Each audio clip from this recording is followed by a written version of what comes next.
గుంటూరు తురకపాలెం గ్రామంలో 2 నెలలుగా వరుస మరణాలు కలకలం రేపుతున్నాయి. ఇప్పటి వరకు సుమారు 30 మంది గ్రామస్తులు మృతి చెందినట్లు సమాచారం. ఇక మరణించిన వారిలో చాలా మంది మధ్య వయసు వ్యక్తులు కావడంతో గ్రామమంతా తీవ్ర భయాందోళనలో ఉంది. ఘటనపై స్పందించిన కలెక్టర్ డిఎంహెచ్ఓ ఆధ్వర్యంలో వైద్య బృందం గ్రామంలో పర్యటించింది. 25 రోజుల పాటు ఇంటింటా వైద్య పరీక్షలు నిర్వహించారు. ఈ వరుస మరణాల కారణాలు కనుగొనే పనిలో నిమగ్నమయ్యారు. గ్రామ ప్రజలకు భరోసా కల్పిస్తూ మూఢనమ్మకాల పట్ల అప్రమత్తంగా ఉండాలని అధికారులు విజ్ఞప్తి చేశారు. గ్రామంలోని కొంతమంది గతంలో కోరిగుంట నుండి వచ్చిన నీటి వల్ల చర్మ సంబంధిత వ్యాధులు వ్యాప్తి చెందిన సంఘటనలను గుర్తు చేశారు. అదే తరహాలో ఇప్పుడు వ్యాధులు రావచ్చని అనుమానాలు వ్యక్తం చేస్తున్నారు. ఇక గ్రామంలో వరుసగా నమోదవుతున్న మరణాల నేపథ్యంలో ప్రభుత్వం విచారణ చర్యలను వేగవంతం చేసింది. సీఎం చంద్రబాబు ఆదేశాలతో అప్రమత్తమైన వైద్య ఆరోగ్య శాఖ అధికారులు తురకపాలెం గ్రామంలో ప్రత్యేక శిబిరాలు ఏర్పాటు చేశారు. గ్రామస్తులందరికీ వైద్య పరీక్షలు చేస్తున్నారు. ఇప్పటికే ఇళ్లకు వెళ్లి బ్లడ్ శాంపిల్స్ సేకరించారు. మెలిన్ అనే బ్యాక్టీరియా కారణంగా ఈ మరణాలు సంభవిస్తున్నాయని వైద్య అధికారులు చెబుతున్నారు. ఇక ఈ క్రమంలో నేడు గ్రామాన్ని ఐసీఏఆర్ బృందం పర్యటించనుంది. గ్రామంలోని పలు ప్రాంతాల నుంచి మట్టి నమూనాలు సేకరించి వాటిపై శాస్త్రీయ పరీక్షలు నిర్వహించనున్నారు. ఇప్పటికే ఎయిమ్స్ మంగళగిరి బృందం గ్రామాన్ని సందర్శించింది. స్థానికుల ఆరోగ్య పరిస్థితులను సమీక్షించింది. వైద్య సిబ్బంది గ్రామస్తుల రక్త నమూనాలు సేకరించారు. వాటిని ప్రయోగశాలలో పరీక్షించి మరణాలకు గల కారణాలను వెలికి తీయాలని అధికారులు భావిస్తున్నారు. ఇక గ్రామానికి చెందిన 4 వ్యక్తులు ఆరోగ్య సమస్యలతో గుంటూరు ప్రభుత్వాసుపత్రికి చికిత్స పొందుతున్నారు. వారిలో 2 పరిస్థితి విషమంగా ఉన్నట్లు సమాచారం. ఇక వరుస మరణాలపై త్వరిత విచారణ జరిపి గ్రామాన్ని భయాందోళన నుండి కాపాడాలని గ్రామస్తులు కోరారు. ప్రస్తుతం మాజీ సర్పంచ్ నేను. అయితే గ్రామంలో గత 2 నెలలు 3 నెలల నుంచి అనుకోకుండా అంటే సడన్గా జరిగేటువంటి మరణాలు ఎక్కువగా ఉన్నాయి. గ్రామం మొత్తం మీద చూసుకుంటే ఈ గ్రామం మొత్తం మీద కూడా ఎస్సీ కాలనీ, ఇక్కడ ఉన్నటువంటి తురకపాలెం ఉన్న ఎస్సీ కాలనీలోనే ఎక్కువ మరణాలు అనేటువంటివి సంభవిస్తూ ఉన్నాయి. అవి దీర్ఘకాలికమైన వ్యాధుల వల్ల కానీ ఇతర ఏ కారణాల వల్ల చనిపోతున్నారు అనుకోవటానికి లేదు. ఇది సడన్గా చిన్నపాటి జ్వరం వచ్చి ఆ జ్వరాన్ని డాక్టర్ దగ్గరికి వెళ్ళి కన్సల్ట్ అయ్యి టెస్ట్ చేయించుకుని బ్లడ్ టెస్ట్ కానీ చేసినప్పుడు ఇన్ఫెక్షన్ ఉందని చెప్తున్నారు. ఇన్ఫెక్షన్ అనేటువంటిది సహజంగా మనుషుల్లో వస్తూ ఉంటుంది. అయితే ఈ ఇన్ఫెక్షన్ ఎంత ఉంటుంది టెస్ట్ చేసుకొని చూసుకున్నా కూడా దానికి మెడిసిన్ వాడినప్పుడు వెంటనే తగ్గి రోగం నుంచి బయటపడే అవకాశాలు ఉంటాయి. కానీ ప్రస్తుతం ఉన్నటువంటి గ్రామంలో జరుగుతున్న పరిస్థితులు చిన్నపాటి జ్వరానికి చిన్నపాటి ఇన్ఫెక్షన్కి కూడా మరణం అనేటువంటిది సంభవిస్తూ ఉన్నాయి. ఇది ఎక్కువగా ఎస్సీ కాలనీలోనే జరుగుతూ ఉంది. దీని గురించి వైద్య ఆరోగ్య శాఖ వారు కానీ ఇక్కడ ఉన్నటువంటి ఆర్డబ్ల్యూఎస్ డిపార్ట్మెంట్ వాళ్ళు కానీ నీటి వలన కానీ ఇక్కడ వాతావరణం వల్ల కానీ ఏదన్నా ఈ లోపం ఉండి ఇట్లాంటివి జరుగుతున్నాయి అని. గుంటూరు తురకపాలెం గ్రామంలో 2 నెలలుగా వరుస మరణాలు కలకలం రేపుతున్నాయి. ఇప్పటి వరకు సుమారుగా 30 మంది గ్రామస్తులు మృతి చెందినట్లు సమాచారం. మరణించిన వారిలో చాలా మంది మధ్య వయసు వ్యక్తులు కావడంతో గ్రామమంతా తీవ్ర భయాందోళనలో ఉంది. ఇక ఇదే అంశంపై మరింత సమాచారాన్ని మా అమరావతి బ్యూరో చీఫ్ నాగకిషోర్ అయితే అందిస్తారు. చెప్పండి నాగకిషోర్. Thank you. ఇక్కడ మనం ప్రధానంగా చూసుకున్నట్లయితే గుంటూరు రూరల్ ప్రాంతంలో ఒక చిన్న గ్రామం ఏదైతే ఉందో అది తురకపాలెం. ఆ తురకపాలెంలో మొత్తం 250 కుటుంబాలు జీవనం సాగిస్తూ ఉంటాయి. ఈ 250 కుటుంబాల్లో గత 3 నెలల నుంచి ఒక చావు భయం అనేది వెంటాడుతూ ఉంది. ఎందుకు చనిపోతున్నారో తెలియదు, ఎందుకు జ్వరం వస్తున్నాయో తెలియదు, ఎందుకు ఇబ్బందులు తలెత్తాయో తెలియదు. కానీ ఆకస్మికంగా ఉన్నట్లే తెలియని లోపల చనిపోతున్న పరిస్థితి ఉంది. దీనికి సంబంధించి ఇప్పటికే ప్రభుత్వం కూడా అప్రమత్తమైంది. అసలు ఎందుకు చనిపోతున్నారు, ఇలా ఎందుకు జరుగుతుందనే అంశాల మీద ఎయిమ్స్ బృందాన్ని పంపించేసి అక్కడ టెస్టులు కూడా చేయడం జరిగింది. ఇప్పుడే వాళ్ళకి సంబంధించినటువంటి ఇన్ఫెక్షన్ టెస్టులతో పాటు ఇతర రకాల టెస్టులు కూడా చేయడం జరిగింది. కానీ ఏమీ కనుగొనలేదు. ఇప్పటికే దీనికి సంబంధించి ఒక 4 రోజుల క్రితం కూడా జీజీహెచ్ లో చేరున్నారు. ఈ జీజీహెచ్ లో చేరినటువంటి 4 కూడా ఒక 2 పరిస్థితి విషమంగా ఉందని చెప్తూ ఉన్నారు. ఈ నేపథ్యంలోనే ఆ గ్రామంలో ఒక భయానక పరిస్థితి అయితే కనపడుతుంది. ఈ రోగాలు ఎందుకు వస్తాయో తెలియక ఆ గ్రామస్తులు కూడా ప్రభుత్వాన్ని కన్నీటి పర్వతాలతో కూడా వేడుకుంటా ఉన్నారు. మాకు ఈ పరిస్థితి ఎందుకు వచ్చిందో త్వరగా అర్థం చేసుకొని మమ్మల్ని రక్షించండి మహాప్రభు అంటూ కూడా కోరుకున్న నేపథ్యంలో ఇప్పటికే దీని మీద మీద ముఖ్యమంత్రి చంద్రబాబు నాయుడు కూడా రివ్యూ చేయడం జరిగింది. అసలు ఈ గ్రామంలో ఇలాంటి పరిస్థితులు ఎందుకు వచ్చిందో కూడా మొత్తం కూడా రివ్యూ చేసేసి దీనికి సంబంధించి సమాచారం కూడా అందియాలని చెప్పి కలెక్టర్ ఆదేశాలు జారీ చేసిన నేపథ్యంలో కలెక్టర్ అభ్యర్థులపై కొంత అక్కడ ఉన్నటువంటి పరిస్థితులను కూడా అధ్యయనం చేసినట్టు తెలుస్తా ఉంది. ఈ తురకపాలెం ఏదైతే ఉందో ఆ తురకపాలెం సరౌండింగ్స్ లో ఒక పెద్ద క్వారీ అయితే ఉంది. ఆ క్వారీ కాడ కొన్ని బ్లాస్టింగ్స్ వల్ల గుంతలు ఏర్పడి ఆ గుంతంలో కొంత నీరు చేరి ఆ నీరు కూడా కలుషితమైందని చెప్పి కూడా చెప్తా ఉన్నారు. ఆ కలుషిత నీరు గ్రామాల్లోకి ప్రవేశించి ఆ కలుషిత నీరు వల్లే అంతుపట్టిన రోగాలు వస్తున్నాయని చెప్పి కూడా చెప్తా ఉన్నారు. దీని వల్లే వస్తున్నప్పటికీ కూడా ఆ క్వారీ మీద ఎలాంటి చర్యలు కూడా ప్రభుత్వం తీసుకున్న పరిస్థితులు కనబడలేదు. ఇప్పటికే వైద్య బృందాలను కూడా అప్రమత్తం చేసేసి డిఎంహెచ్ఓ ఆధ్వర్యంలో అక్కడ అందరికీ కూడా టెస్టులు చేస్తున్న పరిస్థితి ఉంది. ఇప్పటికే వాళ్ళకి ఏదైతే చిన్న జ్వరంతో స్టార్ట్ అయ్యి కీళ్ళ సంబంధించిన సమస్యలతో హాస్పిటల్లో జాయిన్ అయ్యి ప్రాణాలు కోల్పోవడంతో తమ ఆప్తులను కోల్పోయామని చెప్పి గ్రామం అంతా కూడా కన్నీటి ప్రభుత్వం 250 కుటుంబాల్లో ఇప్పటికే 32 మంది చనిపోయినట్లు కూడా నివేదికలు చెప్తా ఉన్నాయి. ఈ నేపథ్యంలోనే ఐసీఏఆర్ బృందం కూడా ఈ రోజు తురకపాలెంలో పర్యటించనుంది. దీనికి సంబంధించి వాటర్ వల్ల కలుషితమైందా లేకుంటే ఇతర కారణాలు ఏమైనా ఉన్నాయనే విషయం మీద కూడా అధ్యయనం చేయనున్నారు. ఇప్పటికే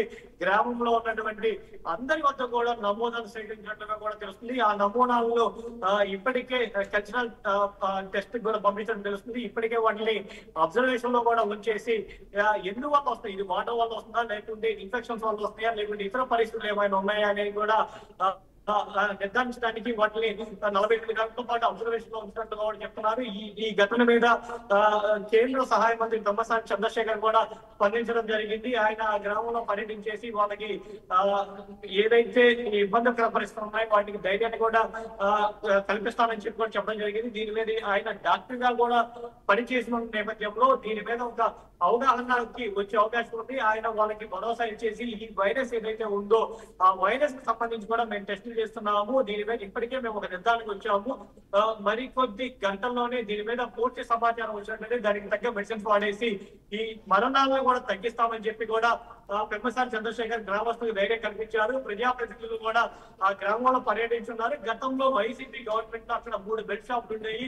అక్కడ నాశనకం మద్యం అమ్మడం వల్లే ఈ పరిస్థితులు తలెత్తాయని కూడా ప్రజాప్రతినిధులు చర్చించుకుంటున్నారు. ఏది ఏమైనా కానీ ఇది వాటర్ వల్ల వచ్చిందా లేకుంటే క్వారీలో చెప్పిన కలుషితం వల్ల వచ్చిందా లేకుంటే గత ప్రభుత్వంలో అమ్మినటువంటి కల్తీ మద్యం వల్ల వచ్చిందా ఏదైనా కానీ నిర్ధారించేసి ఆ మరణాలకు ఒక పులి స్టాప్ పెట్టేసి గ్రామాల్లో భరోసా కల్పించాలని చెప్పి కూడా వాళ్ళ తీర పరిస్థితుల్లో వేడుకున్న పరిస్థితి అయితే కన్నీటి అక్కడ చూసిన చూపులకు కూడా కన్నీటిని తెప్పిస్తున్న పరిస్థితి కనిపిస్తూ ఉంది.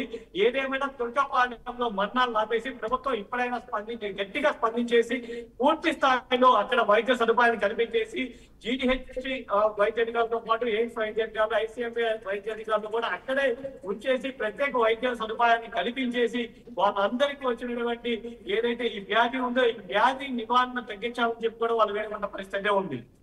అయితే నాగకిషోర్ మనం చూస్తున్నప్పటికీ ఇప్పటి వరకు అయితే 30 మంది అయితే ప్రాణాలు కోల్పోయారు. సో అందులో సేమ్ వయసు ఒకటే మధ్య వయసు వ్యక్తులైతే చనిపోవడం జరిగింది.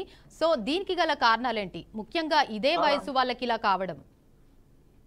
ఇది ప్రధానంగా మనం చూసుకున్నట్టయితే తురకపాలెంలో 30 నుంచి 40% మంది ఇప్పటి వరకు 30 నుంచి 40 సంవత్సరాల వయసు వారు ఎక్కువగా చనిపోయినట్లుగా కూడా నివేదికలు చెప్తా ఉన్నాయి. వీళ్ళలో ఏదైతే వైద్యాధికారులు చెప్తున్న నివేదికలు ఏదైతే ఉన్నాయో అందులో 30% మంది హై బీపీ ఉంది, 10% మందికి షుగర్ ఉందని చెప్తూ ఉన్నారు.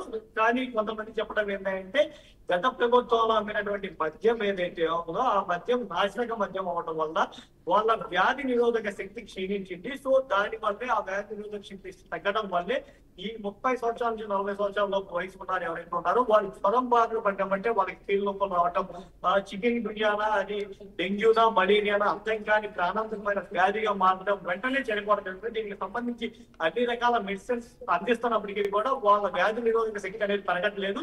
సో ఈ నేపథ్యంలోనే ఇది కల్తీ మద్యం వల్ల వచ్చిందా లేకుంటే అక్కడ పక్కన ఒక క్వారీ ఉంది, ఆ క్వారీలో ఉన్నటువంటి బ్లాస్టింగ్ వల్ల ఆ గ్రామాలంతా కూడా పొరలు విచ్ఛిన్నమై ఉన్నాయి. సో ఈ నేపథ్యంలోనే ఆ గ్రామాల్లోకి వచ్చే వాటర్ కూడా కలుషితమైందని కూడా చెప్తా ఉన్నారు. ఆ క్వారీ చుట్టుపక్కల ఉన్నటువంటి వాటర్ కూడా కలుషితమైంది.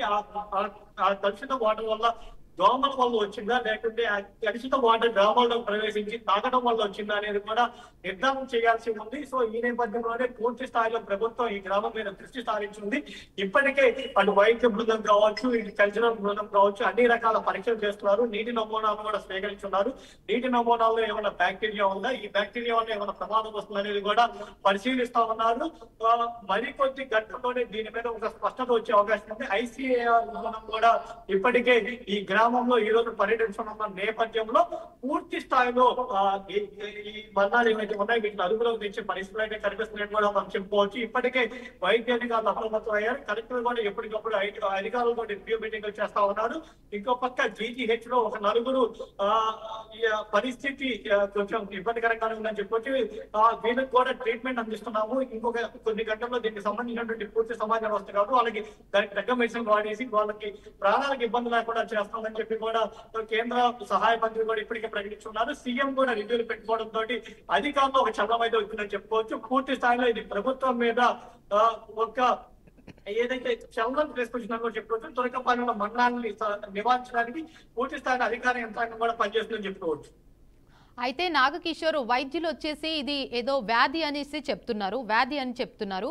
కానీ గ్రామస్తులు మాత్రం ఏదో మూఢనమ్మకంగా భావిస్తున్నారు, వేరే ఏదైనా ఉందని చెప్పేసి. అసలు ఏంటి నిజంగా ఇది? ఇక్కడ మనం ప్రధానంగా చూసుకున్నట్లయితే వైద్యుల పరిభాష చెప్పాలంటే మెలోడియసిస్ అనే వ్యాధి బ్యాక్టీరియా వల్ల ఇది సంభవించిందని చెప్పి వైద్యులు చెప్తున్నారు. ఇది దీని వల్ల వచ్చిందా లేదా అనేది మేము ఇప్పటికే కల్చరల్ టెస్ట్ లో ఉంచాము. దీని మీద కొంత స్పష్టత అయితే వచ్చింది. ఆ వ్యాధి ద్వారానే వచ్చింది అనేది మేము ఒక నిర్ధారణ అయితే వచ్చున్నాము.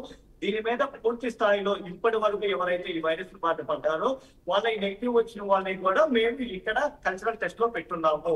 వాళ్ళకి సంబంధించి నెగిటివ్ వచ్చిన వాళ్ళకి కూడా బ్యాక్టీరియా ఏమైనా పెరుగుతుందా లేదా అనేది కూడా టెస్ట్ చేస్తామని వైద్యులు చెప్తున్నారు. ఇంకో పక్క గ్రామస్తులు ఉన్నట్లయితే ఈ గ్రామానికి ఏదో గాలి సోకింది, ఈ గాలి సోకడం వల్లే ఈ ప్రాణాలనే అకస్మాత్తుగా పోతా ఉన్నాయి, లేకపోతే ఈ జ్వరం వస్తే కేవలం జ్వరం వల్లే ప్రాణాలు పోవంటూ కూడా గ్రామస్తులు భయపడుతున్న పరిస్థితి ఉంది. సో ఈ నేపథ్యంలోనే అధికార యంత్రాంగం కలెక్టర్లు అప్రమత్తమయ్యి ఇక్కడ ఎటువంటి మూఢనమ్మకాలకు తావివ్వద్దు, ఎటువంటి గాలి ధూళి లాంటివన్నీ కూడా అవాస్తవము, ఇది కేవలం ఒక బ్యాక్టీరియా వల్లే సంభవించింది.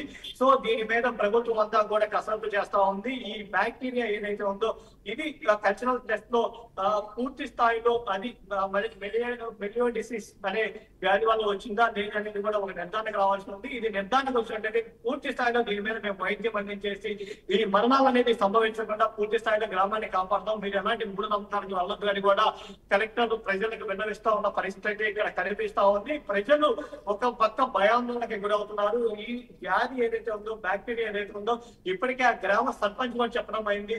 ఒక ఇన్ఫెక్షన్ కనుక వచ్చినట్లయితే ఇన్ఫెక్షన్ లో ఎంత మేర ఉన్నాయి కానీ యాంటీబయాటిక్స్ మీద తగ్గించుకోవడానికి ఒక పరిమితి అయితే ఉంటుంది. కానీ యాంటీబయాటిక్స్ వాడినా కానీ జ్వరం తగ్గట్లేదు, ఏది చేస్తున్నా కానీ ఈ వ్యాధి తగ్గట్లేదు. సో మా గ్రామాన్ని ఏదో పట్టి పీడిస్తుందన్న ఒక భావం అయితే వాళ్ళు వ్యక్తపరుస్తా ఉన్నారు. ఈ నేపథ్యంలోనే అధికార యంత్రాంగం కూడా వాళ్ళకి భరోసా కల్పిస్తా ఉంది. మేము ఖచ్చితంగా అన్ని రకాల వైద్య బృందాలను కూడా ఇక్కడికి పంపిస్తున్నాము. ఎవరైతే పాజిటివ్ వచ్చి చనిపోయారో వాళ్ళతో పాటు నెగిటివ్ వచ్చిన వాళ్ళని కూడా మేము బ్లడ్ నమూనాలు స్వీకరించున్నాము, వాటిని పరిశీలిస్తూ ఉన్నాము. ఎక్కడా కూడా ఎటువంటి ఇబ్బందులు కూడా తలెత్తకుండా మేము మీకు భరోసా ఇస్తామని చెప్పి వాళ్ళకైతే ధైర్యం కల్పిస్తున్నారు. దీని మీద ఇప్పటికే ముఖ్యమంత్రి స్థాయిలో రివ్యూ జరగడంతో అధికార యంత్రాంగం కూడా అప్రమత్తమైంది. ముఖ్యమంత్రి ఎప్పటికప్పుడు పూర్తి స్థాయి నివేదికలను తనకు సమర్పించాలని చెప్పడంతో ఇటు కలెక్టర్ కూడా కింద స్థాయి సిబ్బందిని కూడా అప్రమత్తం చేశారు. DMHO తో పాటు ఎయిమ్స్ బృందాలు కూడా ఇప్పటికే అక్కడ పర్యటన చేస్తున్నాయి. ఈ నేపథ్యంలో మొత్తం కూడా నమూనాలు సేకరించుకున్నాయి. ఏదేమైనా కానీ ఒక భయానక పరిస్థితి అయితే లేకుండా గ్రామాలలో కాపాడడానికి అధికార యంత్రాంగం కూడా ప్రయత్నిస్తూ ఉంది. Right, thank you for the update Nagakishore.